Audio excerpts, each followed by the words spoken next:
اوز السلام تانا تقبلونا زي يوتيوب قناه تعذبتنا خميس صنحنا زوان زدلنا يم زيناتات حزلكم قريبه لكم مكتالكم بخبر عدم ان فنوم على تو زيناتات من تخبصحكم لايك شير سبسكرايب مقبار يترسع سبر زينا لنا امريكا بفصم بزي تقمت خونت باندير روسيانا بلبلت زنبرت نبرتانا روسيا زخونت نغزيفنا نዳድ مركبن اب تحت قصر كم زو علتا تسمع از دما اب تزوبالو علدن قاطه وطرز فتر خوينو روسيا بوغنا هصصمت انقطاوت يلا اوشت 24 ساعات مركب يلقون تزي خوينو زسم بالنجر كفتريو كتبلنا امريكا ترز بلا ملأخت سيدات لا از سعبو توتر استبرات عخون كلو ني امريكا بريزيدنت دونالد ترامب فتصم بزي تحسب خونت لهم ليتي ني اسفتام تزاز وي اكسكيوتيف اوردرز فريمو ملو از دما امريكا ابال زخونت لنت كالات حورات منغستات حويس كالوت سانشتشن اهغراوت كالات مولو بمولو نا امريكا ليقوم كوص ايزملو كابزن دحار ገንዘብ ህዝብ አሜሪካና ህግራውት ካላት እንዳተባለ አይባخنني بمال كبز برابرو انتقليتو እዚ ውሳነን ውድ ሕራት መንግስታት ሓዊሱን ካልኦት አካላት ብልዑል ኩነት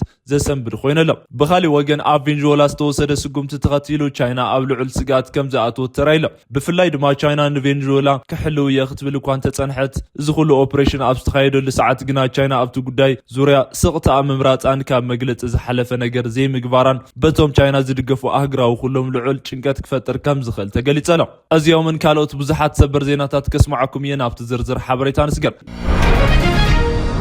بقدامنت ني امريكا طور حيل نبرتا ناي روسيا زخونت ناي روسيا بانديرا ختنبلبل زصنحت مركب اب تحت قطر موعلا تختيلو وطرتا تدغاغيمو ملو كاب ساعات قدم حج روسيا مركبي كيتن كفلي كتبل انت تنققتن نتا مركبان محلاو كالوت ناي طور مركبات بفطنت نابت خابي كغعز تزاز هيبا خمز نبرتن ذكري يخون برتا ناي روسيا مركب بحيل بحر امريكا اب تحت قطر وعلالا اوروبا زركب ناي امريكا زي مسناي فينزويلا ندادي ركب على ونز بالا بامريكا كتدلت صنحت بانديرا روسيا تنبلبل مركب ندادي اب تحت قطر كم زو علت لوم ليت افليتالو ني امريكا منستر فتحنا يوشت هاجر صتان وهاب بمغبار كم استغلصه ام في بيلاوان استبهالت مركب ني امريكا اجدا بمتحس اب تحت قطر وعلا تبايلو اتي يو اس جي اس منورو استبهال غزيف ني امريكا طور مركب نزانا روسيا مركب ندادي تخاتاتيلو يحزوا باقوطر اوروباوያን 2024 زي حقاو ندادي بملاس بامريكا اجدا استغبرلا اذا مركب كابت غزي جميرو واننتا بانديران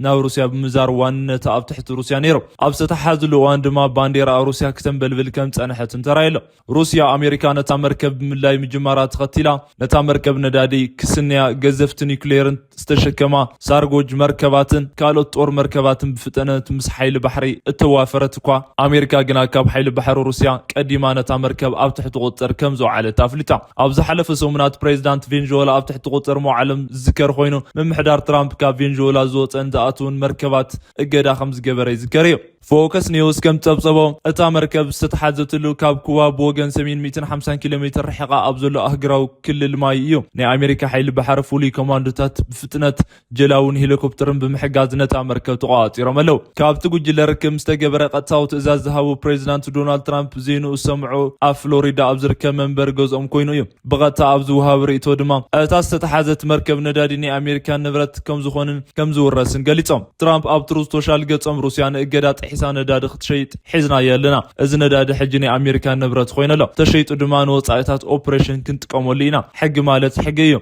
اب بحر يكون اب خلينا امريكا متلال كم زي قال بزحطار غزي اريناينا بوتين ملختي خمز وصحو تسفا يغبريلو اذ استتحاز ندادي ناب هيوستن تكساس ناب زركبا مصاري نداتات كم زغعس تغليصلو كام موسكو استسمع ملسغنا ازيز سكفيو ناي كريملين قال قبالي ديمتري بوسكوف اتو غداي كابكينات يوكرين لعلي كبيد كخوني لملو ازي ابا غراو ماي استفصم عطقناي امريكا زرفا يلمو امريكا ناي روسيا لالاو نبرتن عالمن ان راي زريفالا ازغتاو ناي كينات اواجي بمال روسيا كم تقطر غليصم اتا مركب سرحتنياتات اوشت 24 ساعات ابيد امريكا انت زي ليقوم روسيا ابزخونه خفل عالم زركباني امريكا نغداو مركبات كم حقاو وتدراو علامه كتقاطر يايلملو ناي روسيا مكلخال مينستر كم زفلطو دما فولين غزيفن زخونن هايبرسونيك ميسايل استشكم ناي روسيا طور مركب نابتا ستحازت مركب انفت غعز كم زلا بمغلاط ازي اب بحر غچت كفطر يخل يزبل سغات اب كالوت هاجرات فطيرلو ازو طري ابزلو ساعات بريزيدنت ترامب لوم ليتن بزحت هاجرات زسنبد حدا فيرما فريمملو بريزيدنت دونالد ترامب سفرمو فيرما امريكا كساب حجي كتساتفلو من بلعل غنزب كتدغفو من تنحت 66 هاجراوت كالات بغلطي كم صوعتن زرغاغطيو ني امريكا نبرت كابز ندحر اي باخنني لملو مسني امريكا بهراو روحه يغاچ ይዋጨው ይዝበልዎም 66 ኣህግራዊ ትካላትን ናይ ሕብራት መንግስታት ኣካላትን ብፍላይ ኣሜሪካ ካብ ኣዋልነት ክትወፅን ዝግበር ዝነበረ ናይ ገንዘብ ደገፍን ሙሉእ ብሙሉእ ደው ክተብል ዝእዝዝ እዩ። ሚኒስትር ጉዳያት ወፃኢ ኣሜሪካ ማርኮ ሩቢዮን ኣብ ዘውፅዎ መግለፂ እቶም ትካላት ብብኽነት ዝተመልኡን ብደካማ ኣመራርሓ ዝመሓደርን ካብ ናይ ኣሜሪካ ረብሓ ንላዕሊ ናይ ባዕሎም ኣጀንዳ ዘጓዋዩን ምዃኖም ገሊፆም ኣለዉ። እዞም ትካላት ናይ ኣሜሪካ ሉዓላውነትን ናጽነትን ብልጽግናን ዝጻረሩ ኮይኖም ረኺብናዮም ኣለና ኢሎም። እዞም ትካላት ንኣየር ንብረትን ጾታዊ ማዕርነትን ካልኦት ወክ ኣጀንዳታትን ንምስጓም ዘይጠቅምን ገንዘብን የባኹኑን ኣለዉ ብምባሉ ቆይሶም። ብተተሓሓዚ ዜና ትራምፕ ኣብ ሰሙን እዚ ኣብ ቬንዙዌላ ዝፈጸምዎ ኦፕሬሽን ኣብ ቻይና ልዑል ርእሲ ሕማም ከም ዝፈጠረላ ተሰሚዑ ኣሎ። ቻይና ን10 ዓመታት ክተሃንጾ ዝጸንሐት ርክብ ንምፍራሕ ንትራምፕ ሒደት ሰዓታት ጥራይ ወሲዶምላ። ፕሬዚዳንት ቬንዙዌላ ኒኮላስ ማዱሮ ቅድሚ ምትሓዞም ሒደት ሰዓታት ይግበር ምስ ናይ ቻይና ዲፕሎማስያዊ ካብ ዝካየድ ምይጥ ንሺ ቤጂንግ ዓብዪ ሓወይሎም ክወስድዎ ነይሮም። እንተኾነ ግና ዓርኪ ዝተባሃለት ቻይና ፕሬዚዳንት ተኣሲሮም ክወሰዱ ከለዉ ካብ መግለፂ ምውፃእ ሓሊፋ ዝገበረቶ ምንቅስቃስ የለን። ቻይና ነዳዲ ዘለወን ሃገራት ደቡብ ኣሜሪካ ንምቁፃር እቲ ዝዓበየ ተስፋ ዝገበረትላ ቬንዙዌላ እያ ነይራ። ይኹን እምበር ትራምፕ ዝወሰድዎ ስጉምቲ ንቻይና ንተፅዕኖኣ ዓብዪ ኺሳራ እዩ። ብፍላይ ቻይና ንቬንዙዌላ ዝመፀ እንተመፀ ምሳእ እያ ክትብል ድሕሪ ምፅናሓ ሕጂ ዝገበረቶ ነገር ሲኢና ተገሪማ ኣላ። እዚ ኩነት በቶም ካልኦት ብቻይና ዝድግፉ ሃገራት እውን ስጋት ፈጢሩሎም ኣሎ። ኣብ ክልል ኣምሓራን ኦሮምያ ብፍላይ ድማ ኣብ ዞባ ወሎ ዝርከባ ከባብታት ንበዓል ልደት ዝተቐበልኦ ልክዕ ከምቲ ልሙድ ብጨናን ዕጣንን ብድምፂ ከበሮን ዘይኮነስ ብጨናን ባሩድን ብድምፂ ከቢድ ብረትን እዮም። ብፍላይ ኣብ ዋዜማ ልደት ቀንዲ ከተማታት ሓዊሱ ኣብ 10 ዝኾና ወረዳታት ዞባ ወሎ ብዝተለዓለ ግጭት ከቢድ ጉድኣት በፂሑ ኣሎ። እቲ ውግእ ንዝተኻየደ ወረዳታት ድማ ጃማ፣ ከለላ፣ ለጋምቦ፣ ለጊሄድ፣ ሳይንትን፣ ደንሳ፣ ተንታ፣ ጅቡራ፣ መቅደላን ኣምባሰልን እየን። ኣብዘን ወረዳታት ቅድሚ ሓደ ሰሙናት ኣመራርሓታት ብልጽግና ኣብዪ ከተማታት ህዝቢ ኣኪቦም የዘራረቡ ነይሮም እዮም። ኣብ ዋዜማ በዓል ግና እቶም ኣመራርሓ ንመጥቃዕቲ ዝተቃልዑ ውግእ ተኸፊቱ። ብዛዕባ ዝተቐተሉ ኣመራርሓ ዝምልክት መግለፂ እውን ወፂኡ ኣለዉ። ኣብ ወረዳ ከለላ 2 ኣመራርሓታት ከም ዝተቐተሉ ሰልፊ ብልጽግና መግለፂ ኣውፅኡ ኣሎም። እቶም ዝተቐተሉ ድማ ኣቶ ዓሊ ኣሕመድን ሓላፊ ሲቪል ሰርቫንት ልምዓት ሃብቲ ሰብን ከምኡውን ኣቶ ኣሚኑ ኣሕመድን ሓላፊ ቤት ጽሕፈት ፋይናንስን እዮም። ኣብቲ ክልል ንዓመታት ብዝቐፀለ ኩናት ተመሳሊ መጥቃዕቲ ዝወርዶም ዘሎ ነቶም ኣብ ታሕተዋይ ማእኸላይትን መዋቕርን ዘለዎ ኣመራርሓታት ብልጽግና እዩ። ብመሰረት መግለፂ ሓይልታት ፋኖ ኣብ ትሕቲ ዞባ ወሎ ዝተኻየደ ውግእ ልዕሊ 100 ወታደራት መንግስቲ ተማሪኾም ብዙሕ ናይ ጉጅለ ነፍሲ ወከፍ ኣፅዋራት ድማ ተታሒዙ ኣሎ። ብቁፅሪ ይኹን ብዓይነት ዘይተፈለጠ ሰብኣዊ ጉድኣት እውን በፂሑ እዩ። መንግስቲ ብልጽግና ነዚ ኣብዚ ከባቢ ዝተገበረ ናይ ተኹሲ ምልውዋጥ ብመጥቃዕቲ ድሮንን ተሓጊዙ እዩ ዝካየድ ዘሎ። ሓንቲ ካብተን መጥቃዕቲ ዝተፈፀመን ከባብታት ዝኾነት ተንታ ኣብ ልዕሊ ምሽግ መጥቃዕቲ ድሮን ዝተፈፀመ ኸውን ከሎ ዝበፅሐ ሰብኣዊ ጉድኣት ግና ክሳብ ሕጂ ኣይተፈለጠን። ኣብ ዕለት ልደት እውን ምምሕዳር ብልጽግና ኣብ ዞባ ወሎ ጥራይ ዘይኮነስ ጥቓ ርእሰ ከተማ ክልል ኣምሓራ ዝኾነት ባህር ዳር ኣብ ምዕራብ ጎንደርን ቋራን መጥቃዕቲ ድሮንን ከም ዝፈጸመ ተፈሊጡ ኣሎ። ህዝቢ ክልል ኣምሓራን ንበዓላት ብሓጎስ ዘይኮነስ ብስጋኣትን ብኹናትን ካብ ዝሕለፉ ዓመታት ሓሊፉ እዩ። ካብ ዝተኣለመለይ ውዲት ኣምሊጠ ክብሉ ኢብራሂም ትራኦሬ ገሊፆም። ወታደራዊ መራሕቲ ቡርኪና ፋሶ ኢብራሂም ትራኦሬ ንምቕታል ዝተገብረ ውዲት ምፍሻሉ መንግስቲ እታ ሃገር ኣፍሊጦ። ሚኒስተር ድሕነት እታ ሃገር ከም ዝገለጽዎ እታ መራሒ ንምቕታል ዝተኣለመ ረቂቕ ሴራ ዝተወደበ ቅድሚ 3 ዓመታት ብኢብራሂም ትራኦሬ ካብ ስልጣን ብዝተገልበጡ ወታደራዊ መኮንናት ሌተናንት ጀነራል ኮሎኔል ፓል ሄነሪ ዳምቤን እዩ። ቤት ጽሕፈት ድሕነት እታ ሃገር ነዚ ሴራ ኣብ መወዳእታ ሰዓታት ከም ዝበፅሖ ዝገልጹ እቶም ሚኒስተር እቶም ሰራሕተኛታት ንመራሕቲ እታ ሃገር ንምቕታል ሲቪል ሰበስልጣናትን ሓዊሱ ቁልፊ ትካላትን ንምቁፅጻር መደብ ከም ዝነበሮም ተዛሪቦም። ወሲኾም እውን እቲ ሴራ ብጎረቤት ሃገር አይቮሪ ኮስት ዝተደገፈ ምዃኑ ክስ ቀሪቦም ኣለዉ። ነዚ ክሲ ብዝምልክት ግና ካብ ኮሎኔል ዳምቤ ይኹን ካብ አይቮሪ ኮስት ክሳብ ሕጂ ዝተወሃበ መልሲ የለን።